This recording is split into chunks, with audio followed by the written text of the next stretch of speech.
Even though things look like they are going well, the Chinese economy is about to crash.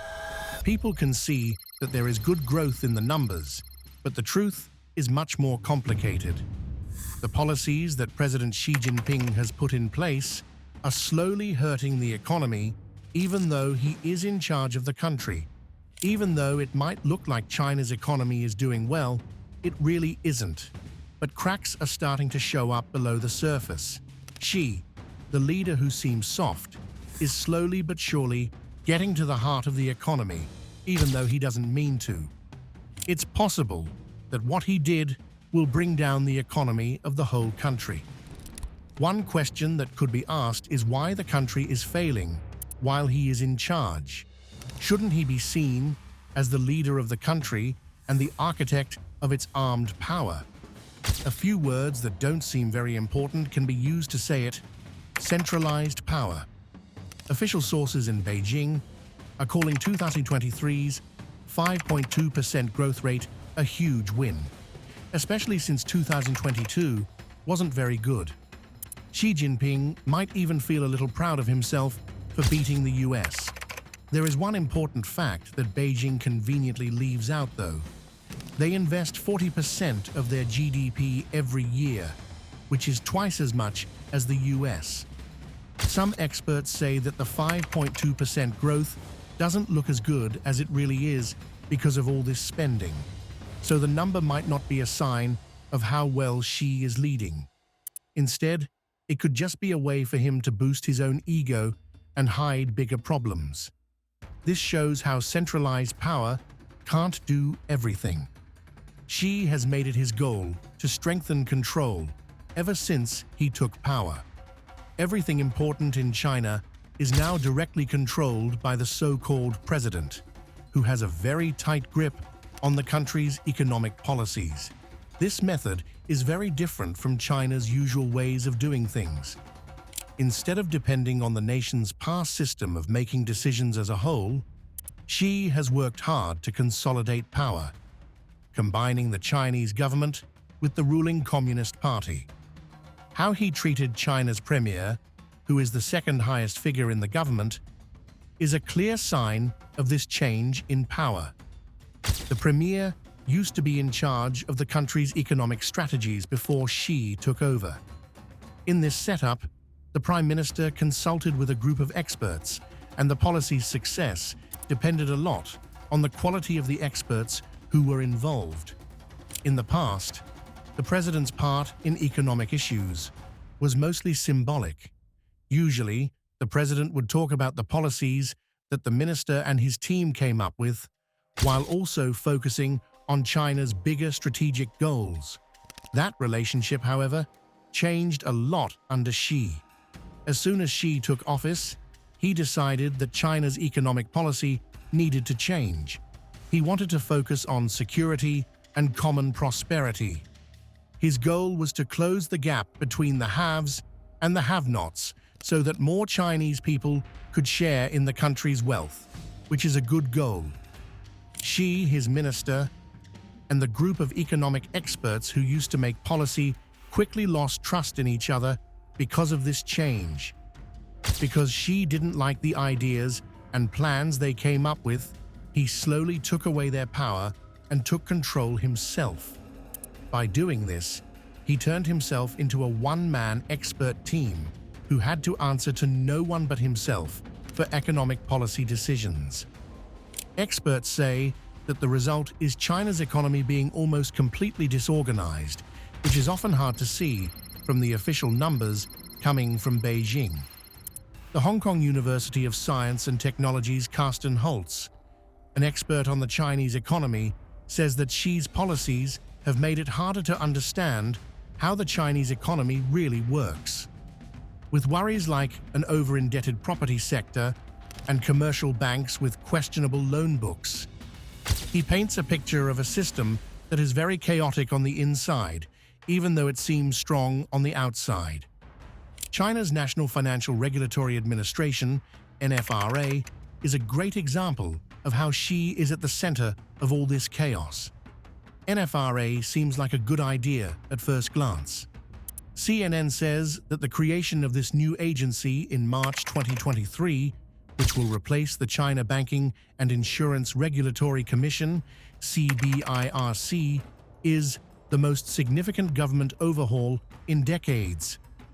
It is planned that the NFRA will work like the SEC does in the US. Its main jobs will include protecting the rights of investors and consumers in the financial sector and keeping an eye on the central bank. But there's a catch. The NFRA is a good example of how state and Communist Party ideas can mix. If you look more closely, you can see that Li Yunzi is in charge. He used to work as an official at China Construction Bank and the Industrial and Commercial Bank of China. In 2018, he was named Deputy Governor of Sichuan. Li is a member of the Communist Party, which means that Xi controls what he does, even though he is very good with money. This situation is explained by the Financial Times, which says that the NFRA's creation is the latest sign of how Xi is trying to govern through special CCP organs over which he can more easily assert influence. Once more, the method from the centralized is being used. Some problems existed with the CBRs, mostly related to corruption, but it was still a government agency and not a direct part of the Chinese Communist Party, CCP. Establishing the NFRA, Xi Jinping seems determined to fix the issues that bedeviled the CBIRC, while also making a new organization that he can control even more tightly. Xi wants to improve his control over Beijing's financial sector, so he's cracking down on corruption and speculation. Although things aren't perfect in real life, there are many examples of how his economic plans have failed. Consider China's new law against spying. A quick look might not reveal anything directly connected to the economy, but this law makes people worry about how foreign companies do consulting work in China's security sector and how investors handle business information. When this rule was first passed, China fined the American investment firm Mintz Group a huge $1.5 million. Why? Carrying out unapproved statistical work. Any investment firm would do this unapproved job. After all, research is very important before investors decide to put money into something. Xi, on the other hand, has made it very clear that foreign investors should only trust the data China gives them, with Beijing acting as a gatekeeper. This lets Xi hide any economic red flags that might make investors not want to spend. It's all about having power. As a punishment for supposedly breaking the law, and because China claimed illegal proceeds from Mintz Group, the $1.5 million fine was a mix of the two. This could be seen as a way to force the American company to do something. The raid on Mintz Group made it clear to other investment firms that any money made in China, especially if it was tried to be moved out of China, could be at risk under Xi's new spy rules. The method has a reason for being. Like many of Xi's strategies, he thinks that leaving money in China by foreign companies is one of the main problems with the country's economy. He isn't completely wrong either. Foreign long-term investments worth about 1% of China's GDP left the country in just the fourth quarter of 2023, amounting to about $140 billion. Even 10 years ago, China was getting foreign investment equal to 2% of its GDP, which shows how serious this problem is, according to Chatham House. For some reason, Xi really doesn't want the money to leave. He wants it to keep coming in. It's possible that his plan to use anti-espionage laws to get money back from foreign investors will not work out that well. It's scary for investors now. They no longer see China as a promising place to make money, which would make them want to invest in its economy. Instead, they see it as a risk, a place where they could be punished for doing the necessary research. There is a communist totalitarianism going on, says Chenggang Xu, a senior research scholar at Stanford Center who studies China's economy and organizations. The goal seems to be for the CCP to control all parts of China's economy, from the government agencies that oversee it to private businesses, even foreign companies that have invested in China for a long time. Xu also says that Xi's desire to be in charge might mean that these foreign companies are wiped out, not because they aren't important, but because they don't want to be controlled as much as the CCP wants them to be. Basically, Xi is removing his nose to make himself look worse. As he tries to keep everything under tight control, he turns off the foreign investors who have helped make China an economic powerhouse in the 21st century. So, China is looking ahead to a time when foreign capital might not be as easy to come by. Let us now look at the real estate market. The real estate market in China was a big part of its economic growth for many years. There would always be people buying homes from builders as long as the population kept growing. The real estate market not only gave millions of people working in construction, but it also gave the growing middle class a way to save and grow their money. Beijing was happy to support this growth. Besides the investors, local governments also made a lot of money by selling land to them. There is a catch, though, to being so dependent on real estate. Bad things can happen when the real estate bubble crashes. Because families relied so much on real estate, the average family had about 70% of their funds locked up in property. This made them very dependent on how well the industry did. When home prices went up, everything looked good. People and the business as a whole felt the pain when prices started to drop. The economic slump began in 2021. Bloomberg says that in more than half of China's Tier 2 and Tier 3 cities, home prices fell by at least 15% from their peak between 2021 and 2023. For some background, a 5% drop in China's home prices equals a loss of 19 trillion yuan, which is about 2.7 trillion in home equity. A 15% drop is the same as losing just over $8 trillion almost right away.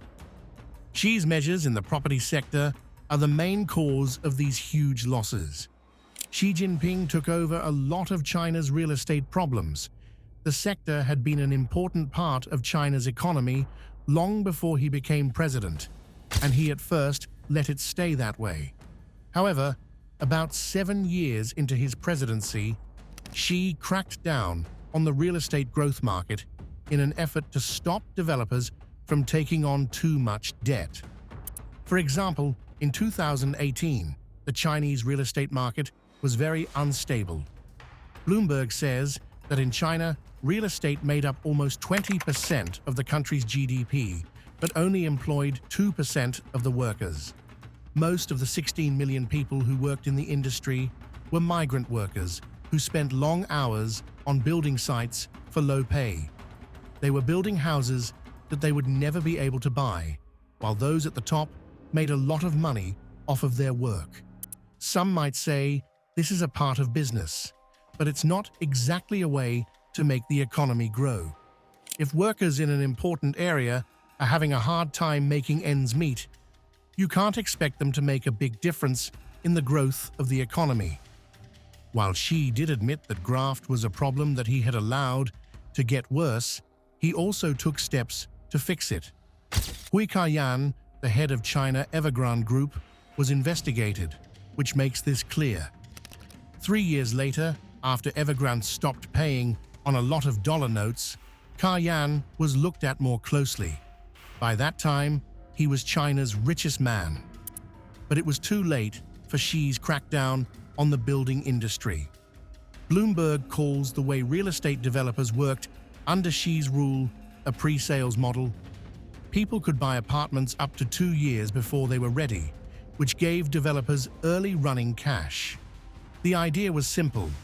Investors put down payments and mortgages into escrow accounts to get this money, which developers used to start building and finish the houses. Real estate prices were going up so fast that many Chinese people couldn't afford to buy their own homes, but the model urged progress to keep going. The plan went horribly wrong very quickly.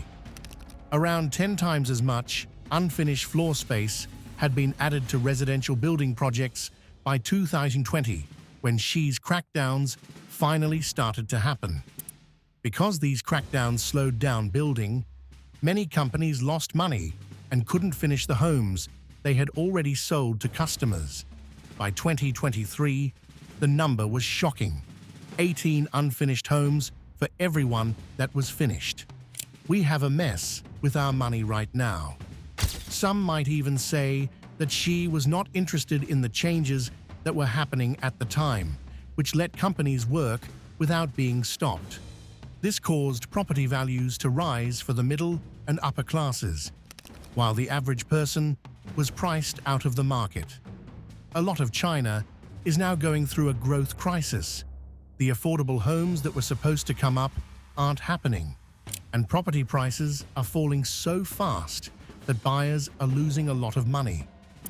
Bloomberg says that the market drop could affect more than 5 million jobs, which is a very scary thought, because developers are becoming less likely to start new projects or finish old ones.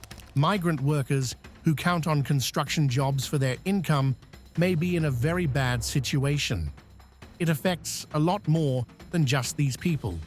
Chinese companies are not paying back loans because they have so much debt that they can't handle it. For example, Country Garden Holdings Company used to be one of the biggest developers in China by sales, but now it has a huge $200 billion shortfall, half of which is due to buildings that have already been sold. It doesn't look like this loan will be paid off anytime soon. This puts at risk not only the people who bought these unfinished homes, but also China's state-owned banks, which are involved in this debt because they gave out credit. When you add in late loan payments, the banking sector is facing a big problem because of loans that may not have been given in the first place. It is clear that China needs to depend less on real estate, and Xi supports the idea that housing is to be lived in, not speculated on. However, his policies have caused big problems for many groups in China, including regular people, investors, banks, and the middle class. The idea that housing should be used for living instead of investment is only useful while the housing is being built. However, China is worried about more than just its property. Also, the production sector is having a lot of problems, which fits with Xi's rule. China was praised as the world's manufacturing hub when Xi took office. The manufacturing sector made up 31% of the country's GDP, more than the real estate business. This share had dropped to just 26% by 2020, and it is still somewhere between 27% and 28% in 2023. The winds of change have blown through the manufacturing world, and China has been hit hard by a stiff breeze from somewhere it didn't expect. China used to be the clear leader in low-cost production, but Vietnam and Mexico have become strong competitors for the top spot in manufacturing. Foreign investors have left because these rising stars have promised lower prices and a better business environment. But China's manufacturing power may have been hit the hardest by things that happened inside the country. The big Made in China 2025 plan, which was started by Xi Jinping in 2015, was meant to turn China from a factory floor into a high-tech giant. Even though the goal was good, this strategy has caused problems that have made China less competitive in the global market. China's big plan to change the way factories work was a risky bet. The plan was easy to understand: move away from low-cost output and toward manufacturing that is driven by innovation. People thought that China could become a world winner in high-value goods, which would bring in new investors and help its economy. But things were not what they seemed to be. The Made in China 2025 plan was supposed to take China to a whole new level of technology, but it ended up driving away foreign investors. What was supposed to be a huge step forward turned out to be a huge step backward, as many companies looked for better places to set up operations. Investors are also turned off by China's plans to become a manufacturing leader in 2023, which is similar to Xi's anti-espionage laws. Furthermore, this strategy had such a big effect on other countries that it led to the trade war that lasted most of Donald Trump's presidency. Supporting companies that Xi thought could help China's manufacturing sector was part of his plan.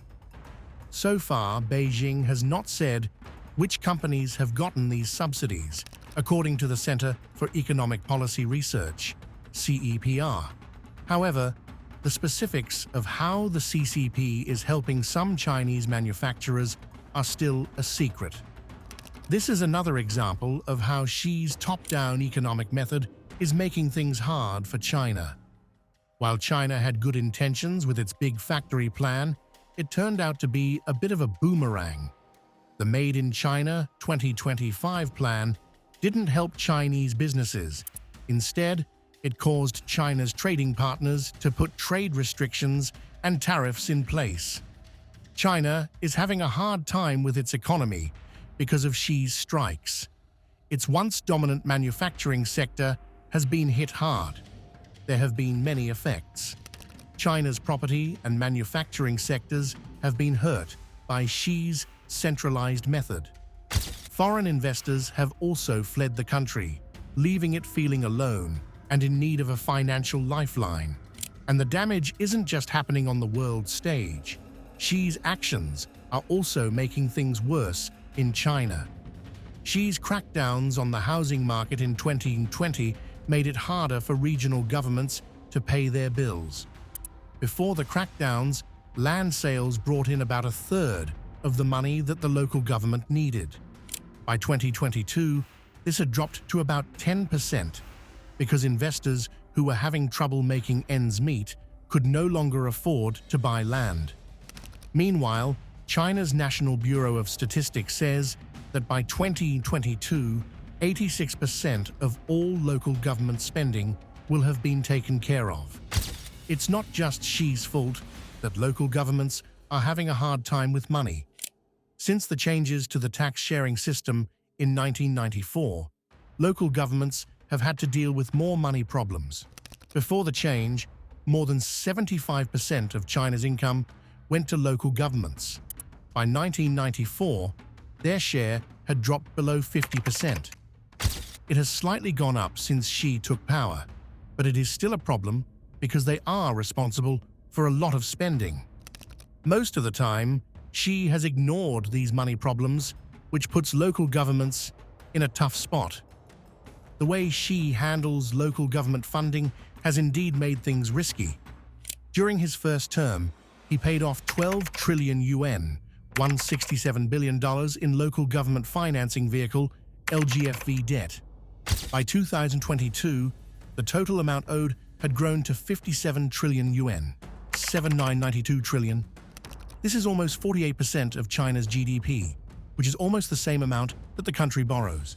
The country is having a harder time paying its debts as the ratio of debt to GDP went up from 200% to 360% during Xi's rule. Xi has made local governments' financial problems worse by taking away a key source of income. The comparison between dirty shovels and purse strings shows how unfair it is that local governments have to deal with money problems while Beijing decides on policy and funds. This mismatch has been kept going by Xi's policies, which has made it harder for smaller cities and towns across China to make ends meet. Even though Xi has policies that are supposed to make the spread of wealth more fair, his big goal of reducing wealth inequality in China doesn't seem to be coming true. The growing gap in income The richest 20% of urban families make 6.3 times more than the poorest 20%, shows how far apart China's wealthy and poor are getting. China's economic problems, such as a real estate market that isn't doing well and a factory sector that isn't doing well, have big effects on its economy and on the world. The high rate of unemployment among young people is another sign of how bad things are for China's economy. The bigger picture of these problems is that they have an effect on trade, business, and the way countries deal with each other's economies. China's customer market is shrinking because of Xi's bad policy choices. This is a big worry for global companies like Apple that sell to Chinese customers because it means less money coming in from China. When these big players make less money, there is less demand for their products, which affects thousands of other companies that are connected to them. That is why Xi's economic mistakes are bad news for more than just jobs and the security of China's economy. They also make things hard for many foreign companies that have relied on Chinese customers for a long time to make money. So, the important question still stands. Is there any hope for Xi Jinping's economic plan? In China, family deposits now exceed the country's GDP, which is a good thing for Xi. This trend can be linked back to the stock market crash of 2015, which happened while Xi was in power and made many Chinese people save money instead of investing it. These saves give state-owned banks a cheap way to get money that they can use to lend to high-end manufacturing companies. In fact, loans to these companies have gone through the roof because of Xi's Made in China 2025 plan. But can this small win make up for the bigger problems in the economy? It's possible that Xi is the only one who knows. He seems to think he knows how to fix every problem China is having after all. Do people worry too much about China's economic problems? Maybe Xi is just biding his time while he works on a big plan. Or are we just seeing a totalitarian leader put a lot of stress on his people and the economy to further the power of his party?